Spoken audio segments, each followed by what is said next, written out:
오늘 스가랴서 우리가 이제 15번째, 이제 마지막 한 장이 남았는데요. 오늘 13장 1절서부터 좀 살펴보도록 하겠습니다. 스가랴서 13장 1절. 우리 한번 같이 읽어볼까요? 첫 절이니까 시작.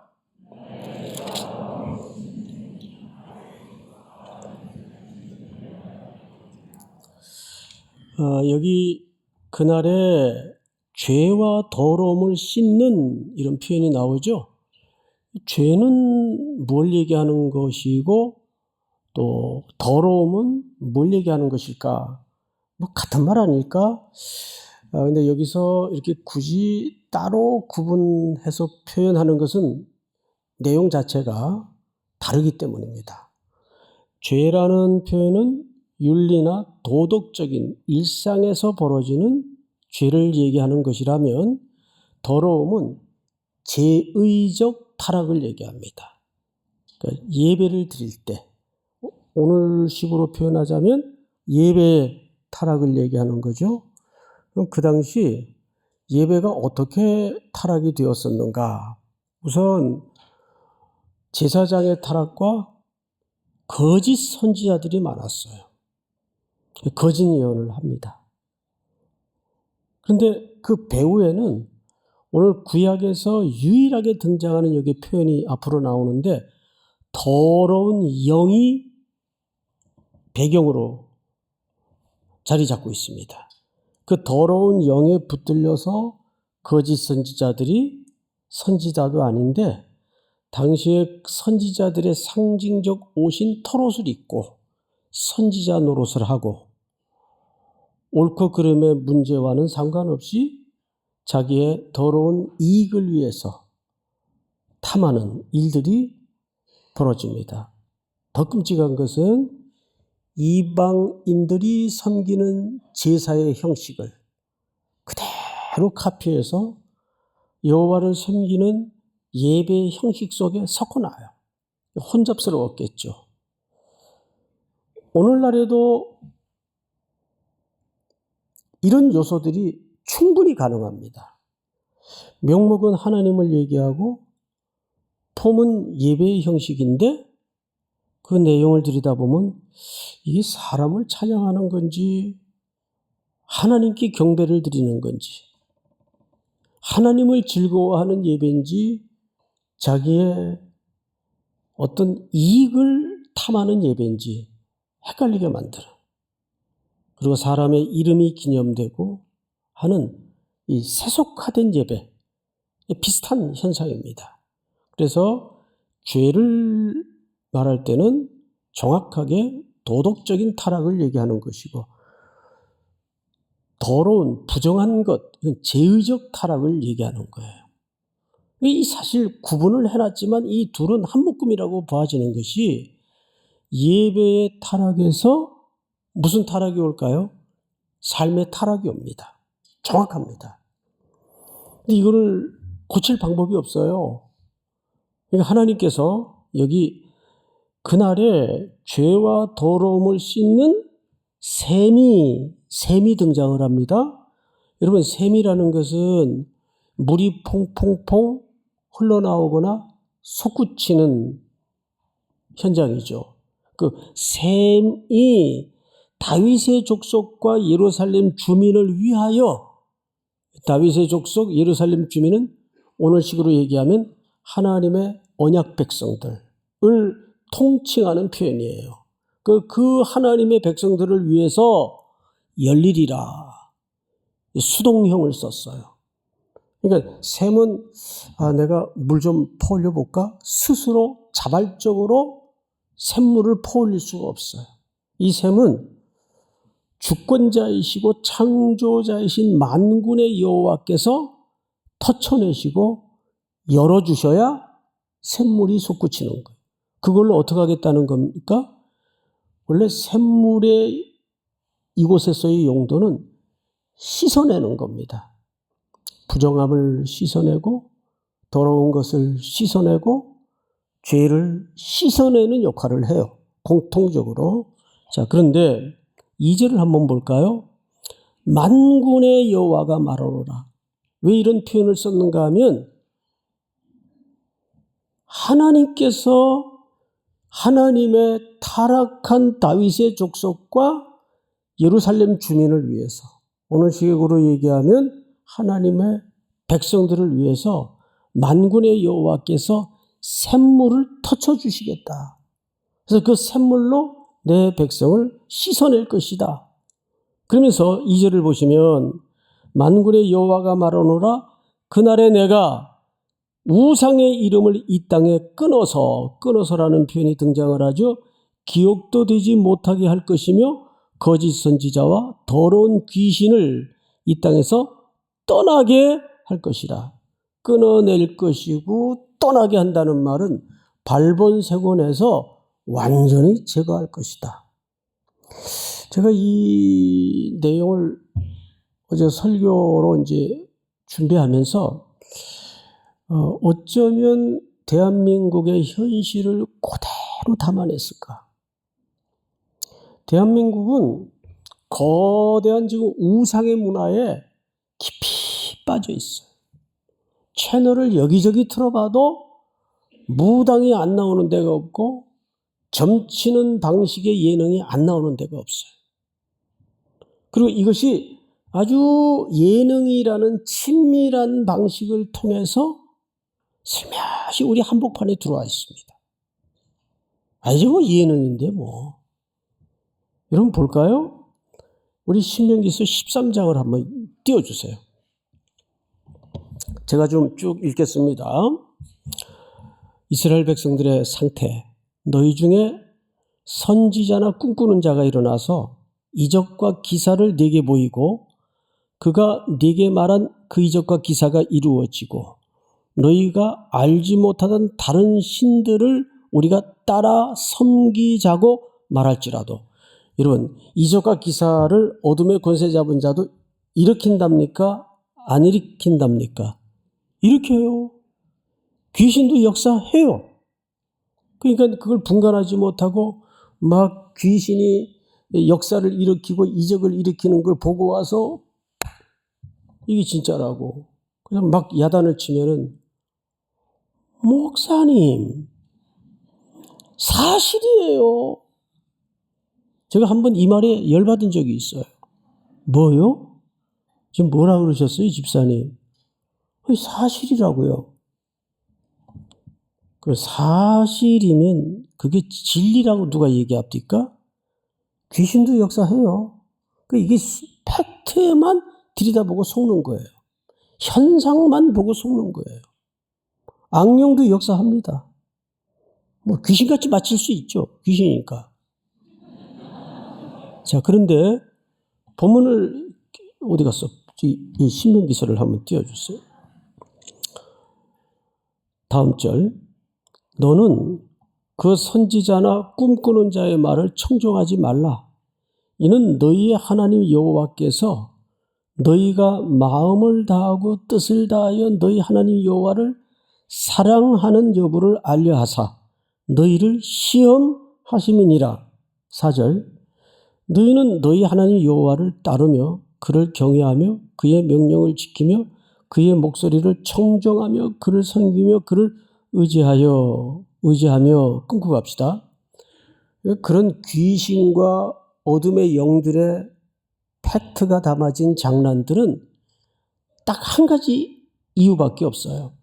어떻게 하든 하나님의 언약 백성들을 하나님의 사랑과 보호와 그늘 아래서 떨구어 놓는 게 유일한 목적입니다. 자꾸 한눈을 팔게 만들어요.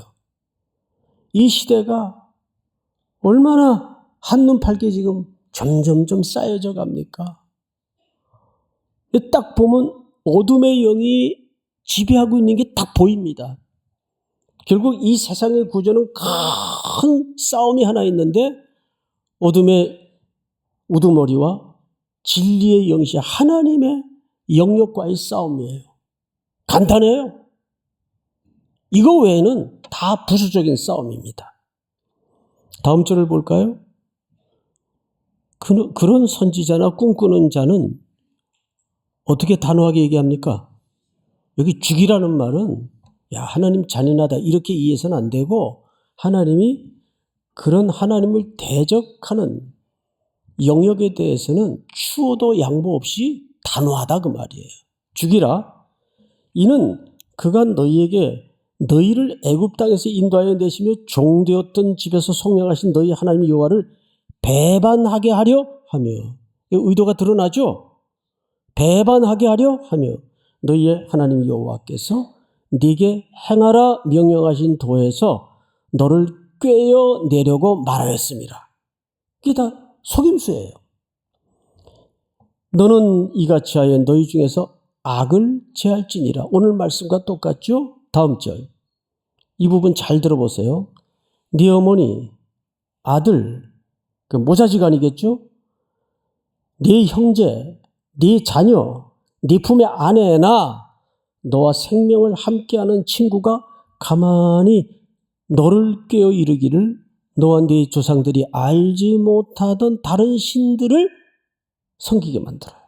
그런데 6절에 열거된 모자지간, 형제지간, 자녀, 품의 아내, 생명을 같이 하던 친구들, 공통분모가 뭐예요? 공통분모가 뭐예요? 친밀감입니다. 제일 친근한 관계예요. 근데 유혹이 사탄이 꽤가 많아요. 전혀 엉뚱한 사람으로 통로를 만들어서 들어오질 않고 이런 의리, 신의 또는 친밀감으로 들어와서 하나님께로부터 떨어뜨려 놓습니다. 뭐 우리 아버지가 말씀하시는데 뭐. 아니 내 정말 신뢰할 수 있는 친구가 얘기하는 건데 뭐. 전혀 의심 안 하고. 그런 친밀감을 통해서 혈육을 통해서 하나님의 사랑으로부터 하나님의 백성들을 끊어내려 합니다. 그런데 하나님은 하나님의 사랑에서 떨어져 나가는 문제는 영원히 죽느냐, 영원히 사느냐의 문제이니까 추호도 0.1%도 양보가 없어요. 죽이라. 그렇게 유혹하는 영역들은 단호하게 죽이라. 진멸하라. 다음 절을 볼까요? 곧 네 사방을 둘러싸고 있는 민족, 곧 네게서 가깝든지 네게서 멀든지 땅 이 끝에서 저 끝에 있는 민족의 신들을 우리가 가서 섬기자 할지라도. 다음 절. 너는 그를 따르지 말며 듣지 말며 긍휼히 여기지 말며 애석히 여기지 말며 덮어 숨기지 말고 너는 용서 없이 그를 죽이되 죽일 때에 네가 먼저 그에게 손을 대고 후에 뭇백성이 손을 대라. 여기 용서 없이라는 말은 기독교는 용서의 종교가 아니냐. 여러분 이 부분은 타자의 개념으로 이해를 하지 말고 자기 안에 내면의 세계라고 이해를 해야 돼요. 우리 안에 그런 게 얼마든지 파고 들어와서 둥지를 틀 수가 있단 말이에요. 10절. 그는 애굽 땅 종되었던 집에서 너를 인도하여 내신 네 하나님 여호와에게서 너를 꿰어 떠나게 하려 한 자이니 너는 돌로 어떻게 하라? 쳐 죽이라. 여기서는 붉은 글씨로 돌로 쳐 죽이라고 돼 있어요. 그런 자를. 단호하게. 이제 이 대목을 나중에 재차 오늘 본문을 기초로 해서 이게 어떤 부분과 연관성이 있는가 설명을 하겠습니다. 이 돌로 쳐 죽이라는 말은 오늘 스가랴 선지자는 이런 자들을 칼로 쳐라 그랬어요. 칼로. 돌과 칼이 바뀌었어요. 11절 다 같이. 시작. 그리하면 온 이스라엘이 듣고 두려워하여 이 같은 악을 다시는 너희 중에서 행하지 못하리라. 아멘. 자, 그대로 우리 오늘 본문 3절을 들여다보십시다. 3절. 사람이 아직도 예언할 것 같으면 그 낳은 부모가 그에게 이르기를 네가 여호와의 이름을 빙자하여 거짓말을 하니 살지 못하리라 하고 낳은 부모가 그가 예언할 때에 칼로 그를 어떻게 하도록 돼 있어요? 찌르리라. 이건 무슨 관계죠? 둘이가? 엄마와 부자지간의 모녀지간의 모자지간의 관계예요. 부모라도 자기 자식이 여호와 이름을 빙자해서 우상 숭배할 때는 어떻게 하라 그랬어요? 칼로 찌르라. 근데 이것을 신명기서에서는 우리가 뭘로 확인했죠? 돌로 쳐서 죽이라로 확인을 했어요. 왜 이렇게 단호하게 성경은 설명할 수밖에 없었는가 하면 4절을 잘 보세요. 이 거짓 선지자들의 이제 들통이 난 행태인데 4절.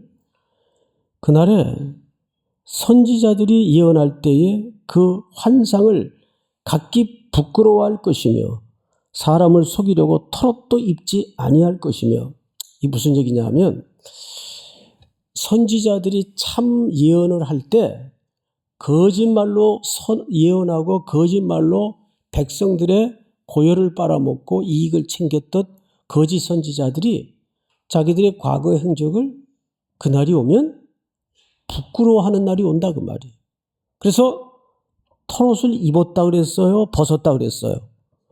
털옷도 입지 아니할 것이며, 과거에는 털옷 껴있고, 털옷은 선지자들의 복장입니다. 그러니까 선지자인 척하고, 아닌데 선지자인 척하고 돌아다니면서 거짓 예언해가지고 돈벌이하고, 옳으냐 틀리냐의 문제보다는 이게 내게 이익이냐 아니냐의 문제에 붙잡혀서 그렇게 행했던 사람들이 그 옷도 벗고 선지자 노릇 안 한 척, 거짓 선지자 노릇 안 한 척 한단 말이에요. 그러면서 이런 얘기를 하죠. 5절에 말하기를 나는 선지자가 아니요 나는 농부라. 난 옛날부터 그 농사 지었던 농사꾼입니다.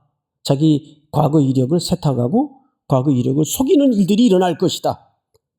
이게 이 회개입니까? 이게 회개 한 척 하는 거죠. 거짓 회개입니다. 5절 말하기를 나는 선지자가 아니요 나는 농부라. 내가 어려서부터 사람의 종이 되었노라 할 것이요. 회개하는 척 하는 거예요. 아닌 척 하는 거예요. 거짓 회개죠.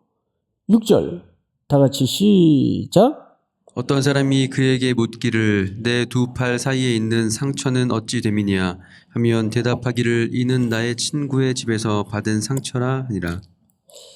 어떤 사람이 이제 그렇게 말하는 과거의 거짓 이력을 가졌던 거짓 선지자에게 그러면 너 양팔의 그 상처가 뭐냐? 이 말은 전형적인 이방 이교도들의 흉내를 내서 거짓 선지자 노릇하면서 그 선지자들의 흉터를, 그러니까 이방 이교도들의 제의적 형태를 몸에 흔적으로 남긴 거예요. 이것이 그 양팔 사이에 너 흉터가 뭐냐? 그러자 이건 친구네 집에서 놀다가 다친 겁니다. 이렇게 거짓말을 하는 거예요. 6절 끝을 볼까요? 이는 나의 친구의 집에서 받은 상처라 하리라. 그날이 오면 참 목자와 거짓 선지자들이 다 드러나요. 자, 그런데 이제 앞을 좀 보십시다. 제가 이 대목에서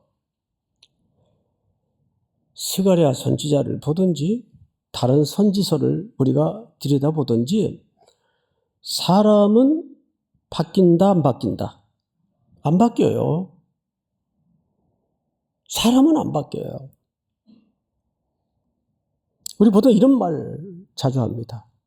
내가 하나님께 영광을 가려서는 안 되는데 내가 살면서 하나님께 그래도 영광을 돌리면서 살아야 될 텐데, 이제 그걸로 많이 스스로 정죄감에 빠지거나 자책감에 충만해서 괴로워하는 성도들이 의외로 많아요. 전들 안 그랬겠어요? 젊을 때부터 내가 평생 이 길을 가면서 하나님 영광을 가리지 않아야 될 텐데, 영광을 돌려야 될 텐데, 오늘날 야 송택은 너 웃기지 마라. 야 네가 영광을 만들어서 나한테 돌린다고 생각하니? 네가 이상한 짓 한다고 내가 영광을 못 받을 것 같냐? 내 영광은 내가 스스로 취하는 거야. 깜짝 놀랐어요. 사도행전 16장에 귀신 들린 여종 하나를 사도 바울이 고치면서 고발당하죠. 관원들에게. 고발할 때 뭐라고 고발하는지 아세요? 우리의 이익이 소망이 끊어졌으므로 아니에요. 이 사람들이 우리 로마 시민이 행하지 못할 불법을 옳고 그름의 문제로 고발을 해요. 그런데 성경 기자는 정확하게 뭐라고 이유를 소개해 놨는가 하면 이익의 소망이 끊어졌으므로 귀신을 내쫓으니까 돈벌이가 끊어진 거예요. 우리는 유익을 쫓는 존재가 아니고 이익을 쫓을 뿐이에요. 그래서 뭘로 포장하죠? 이거 옳지 않습니다. 광장에서 소리치듯 큰 소리를 치는 것 같지만 속내는 정확해요. 이 인간이에요. 저는 깜짝 놀랐어요. 내가 영광을 가리고 영광을 돌리고가 아니구나. 하나님은 만유의 주가 되시고 창조주가 되시고 우리의 아버지가 되시니까 그 영광을 그 아버지께서 스스로 취하셔서 스스로 받으시는구나. 그래서 어떻게 하셨어요? 7절을 보시라고요. 오늘 본문이죠. 만군의 여호와가 말하노라 가라 깨어서 내 목자 내 짝된 자를 치라. 자, 앞을 보세요. 내 목자. 하나님과의 관계를 얘기하는 거죠. 내 짝. 누굽니까? 성부. 아버지에 대한 그 속성과 본질이 지위가 같으신 성자 예수 그리스도 참 목자를 얘기하는 거예요. 근데 이게 웬일입니까? 가라 깨어서 내 목자 내 짝된 자를 치라. 12장 10절을 보시면 같은 표현이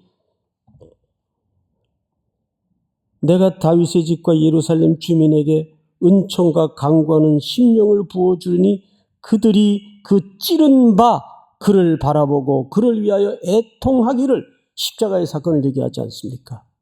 찌른 자도 울고 찌른 자가 다 그걸 봐요.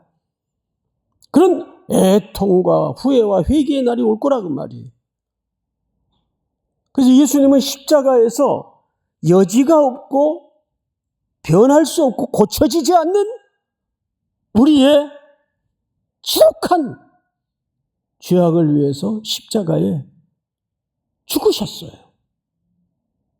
그러니까 하나님은 얼마나 거룩과 자기 백성을 사랑하시는가에 대해서는 허리도 양보가 없으신 분이에요. 아들을 거기다가 대속의 죽음으로 칼을 받아 창에 찔려 철철철 보혈의 피를 흐르게 만들으셨습니다.